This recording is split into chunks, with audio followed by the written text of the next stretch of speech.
একসাথে বলা হচ্ছে আসলে অনার ফাংশন, এবং ইস্যুইং ব্যাংকের উপর অ্যাভেলেবল ফাংশন কিন্তু হচ্ছে শুধু অনার ফাংশন। কনফার্মিং ব্যাংকের উপর অনার এবং নেগোসিয়েশন দুটি ফাংশনই প্রযোজ্য, নমিনেটেড ব্যাংকের উপরও তাই। কিন্তু ইস্যুইং ব্যাংকের উপর কিন্তু শুধু অনার ফাংশন হচ্ছে অ্যাপ্লিকেবল। তো এটাই বলেছে, ইস্যুইং ব্যাংক যখন কোন একটা প্রেজেন্টেশনকে কমপ্লাইং পাবে সে অবশ্যই অনার করবে। When an issuing bank determines that a presentation is complying, it must honor, অথবা একটু এক্সটেন্ড করে যদি আমরা বলতে চাই, যদি ক্রেডিটটা সাইড পেমেন্ট হয় ইট মাস্ট পে, যদি ডেফার্ড পেমেন্টে অ্যাভেলেবল হয় তাহলে ডেফার্ড পেমেন্ট আন্ডারটেকিং ইনকার করতে হবে, এবং যদি অ্যাভেলেবল বাই অ্যাকসেপ্টেন্স হয় তাহলে তাকে অ্যাকসেপ্টেন্স দিতে হবে। এটা হচ্ছে ইস্যুইং ব্যাংকের রেসপন্সিবিলিটি, ইট মাস্ট অনার। বলেছি এটা ছেলের হাতে মোয়া। আসলে আলোচনা হচ্ছে কি কি, issuing bank, confirming bank if any, nominated bank acting on its nomination. এই হচ্ছে অ্যাভেলেবল উইথ অপশন, আর অ্যাভেলেবল বাই অপশন হচ্ছে অনার অর নেগোসিয়েশন। অনার হচ্ছে sight payment, deferred payment, acceptance. তো ইস্যুইং ব্যাংকের উপর শুধু অনার ফাংশনগুলো অ্যাভেলেবল, মানে সাইড পেমেন্ট, ডেফার্ড পেমেন্ট এবং অ্যাকসেপ্টেন্স। আর কনফার্মিং ব্যাংকের উপর অনার এবং নেগোসিয়েশন দুটি অ্যাভেলেবল। তো যদি একটি কনফার্মিং ব্যাংক ডিটারমাইন করে যে ডকুমেন্ট কমপ্লাইং, তখন কনফার্মিং ব্যাংক অনার অথবা নেগোসিয়েট দুটি করতে পারে। যদি available by sight payment, deferred payment বা অ্যাকসেপ্টেন্স থাকে, কনফার্মিং ব্যাংক তখন সেই সাইড পেমেন্ট দিয়ে দিবে বা ডেফার্ড পেমেন্ট আন্ডারটেকিং দিবে অথবা অ্যাকসেপ্টেন্স প্রোভাইড করবে। আর যদি কনফার্মিং ব্যাংকের উপর অ্যাভেলেবল বাই নেগোসিয়েশন থাকে তাহলে কনফার্মিং ব্যাংক নেগোসিয়েট করবে।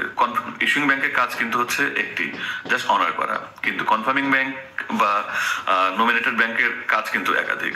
যেমন কনফার্মিং ব্যাংকের অনার হচ্ছে কি কি, ইস্যুইং ব্যাংক, কনফার্মিং ব্যাংক বা নমিনেটেড ব্যাংকের কাজ কিন্তু একাধিক। যেমন কনফার্মিং ব্যাংকের কাজ হচ্ছে যদি সে ডকুমেন্ট কমপ্লাইং পায় সেটাকে অনার করবে অথবা নেগোসিয়েট করবে, এই হচ্ছে ফাংশন 1। এবং ফাংশন 2 আছে, সেটা হচ্ছে and forward the documents to the issuing bank. কারণ আলটিমেটলি পেমেন্টটা কিন্তু আসতে হবে ইস্যুইং ব্যাংকের কাছ থেকে। ইস্যুইং ব্যাংক যে পেমেন্টটা সাধারণত অ্যাপ্লিক্যান্টের কাছ থেকে নেবে বা অ্যাপ্লিক্যান্টের কাছ থেকে নেওয়া সম্ভব না হলে নিজের পকেট থেকে দিবে। কাজেই কনফার্মিং ব্যাংক যদি ডিটারমাইন করে যে ডকুমেন্ট কমপ্লাইং এবং তারপর অনার অথবা নেগোসিয়েট করে, তারপরে তার আরেকটা কাজ থেকে যায়, সেটা হচ্ছে ডকুমেন্টটা ইস্যুইং ব্যাংকের কাছে ফরওয়ার্ড করা। কারণ ইস্যুইং ব্যাংকের কাছ থেকে তার আবার পেমেন্টটা নিয়ে আসতে হবে। এই জন্য বলেছে, when a confirming bank determines that a presentation is complying, it must honor or negotiate and forward the documents to the issuing bank. এরপর আমরা চলে যাচ্ছি আমাদের presentation is complying and honor or negotiate। তার মানে বলা হয়েছে যদি সে ডিটারমাইন করে ডকুমেন্ট কমপ্লাইং এবং অনার এবং নেগোসিয়েট করে, তারপরে তার কাজ হচ্ছে অবশ্যই ডকুমেন্টটা ইস্যুইং ব্যাংক বা কনফার্মিং ব্যাংকে ফরওয়ার্ড করতে হবে। কিন্তু নমিনেটেড ব্যাংক যদি ডকুমেন্টটা এক্সামাইন করে, কমপ্লাইং পায়, তারপরে কিন্তু তার জন্য এটা মাস্ট না, তার জন্য এটা রেসপন্সিবিলিটি না, সে বাধ্য না যে ডকুমেন্টটা অনার বা নেগোসিয়েট করতে হবে। এই স্টেজেও কিন্তু তার জন্য সেই ফ্লেক্সিবিলিটিটা বা সেই রিল্যাক্সটা বা ফ্রিডমটা রয়ে গেছে যে সে ডকুমেন্ট এক্সামাইন করেও ফেললো, কমপ্লেন পেয়েও গেল, তো তারপরেও সে কিন্তু অনার বা নেগোসিয়েট করতে বাধ্য না। ব্যাংকের কাছে ডকুমেন্ট আসলো, সে এক্সামাইন করে সেটাকে কমপ্লাইং পেলো, পাওয়ার পরও সে অনার নেগোসিয়েট না করে জাস্ট কনফার্মিং ব্যাংক বা ইস্যুইং ব্যাংকের কাছে কিন্তু ডকুমেন্টটা ফরওয়ার্ড করে দিতে পারে। এই ব্যাপারটাই হচ্ছে কনফার্মিং ব্যাংক এবং নমিনেটেড ব্যাংকের ডিফারেন্স, যে ফাংশন সেম, ডকুমেন্ট কমপ্লাইং পেলে অনার নেগোসিয়েট করা, এবং ইস্যুইং ফ্রিডমটা রয়ে গেছে যে সে ডকুমেন্ট এক্সামাইন করেও ফেললো, কমপ্লেন পেয়েও গেল, তো তারপরেও সে কিন্তু অনার বা নেগোসিয়েট করতে বাধ্য না। ব্যাংকের কাছে ডকুমেন্ট আসলো, সে এক্সামাইন করে সেটাকে কমপ্লাইং পেলো, পাওয়ার পরও সে অনার নেগোসিয়েট না করে জাস্ট কনফার্মিং ব্যাংক বা ইস্যুইং ব্যাংকের কাছে কিন্তু ডকুমেন্টটা ফরওয়ার্ড করে দিতে পারে। এই ব্যাপারটাই হচ্ছে কনফার্মিং ব্যাংক এবং নমিনেটেড ব্যাংকের ডিফারেন্স, যে ফাংশন সেম, ডকুমেন্ট কমপ্লাইং পেলে অনার নেগোসিয়েট করা, এবং ইস্যুইং ব্যাংক মানে নেক্সট ব্যাংকের কাছে সেটা ইস্যুইং ব্যাংক বা কনফার্মিং ব্যাংকের কাছে ফরওয়ার্ড করা। ফাংশন সেম কিন্তু রেসপন্সিবিলিটিটা হচ্ছে আলাদা।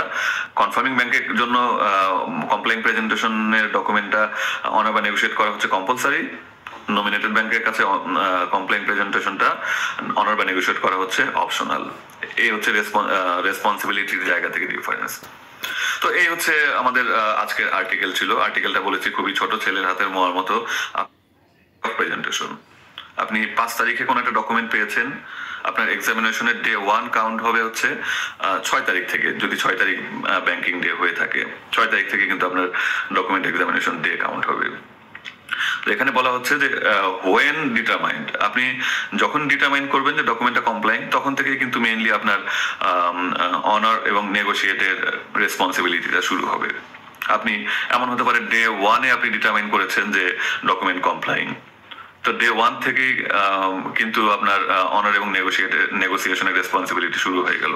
আপনাকে কিন্তু 5th ডে বা পর্যন্ত ওয়েট করার প্রয়োজন নেই। আপনার 3rd ডেতে আপনি ডিটারমাইন করলেন যে ডকুমেন্ট কমপ্লাইং, আপনি 3rd ডে থেকেই কিন্তু আপনি অনার বা নেগোসিয়েট আপনি ইনিশিয়েট করে দিতে পারেন, আপনাকে 5th ডে পর্যন্ত ওয়েট করার দরকার নেই। তো এই ব্যাপারটাই মানে আলোচনা করার মতো, সেটা হচ্ছে হোয়েন। সেই হোয়েন মানে আমাদের হাতে ডকুমেন্ট এক্সামাইন করার 5 দিন সময় আছে, নেগোসিয়েশন আমি ইনিশিয়েট করতে পারি। ডে 1-এ করলে ডে 1-এ, ডে 2-তে করলে ডে 2-তে, ডে 5-এ করলে ডে 5 থেকে আমি অনার বা নেগোসিয়েশন ইনিশিয়েট করতে পারি।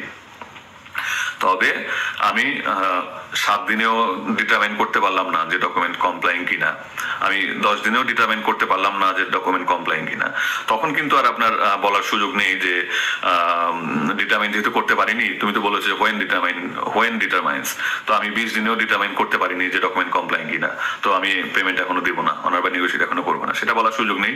কারণ বলা আছে যে 5 banking days following the day of প্রেজেন্টেশনের মধ্যে আপনাকে ডকুমেন্ট এক্সামিনেশনটা কমপ্লিট করতে হবে।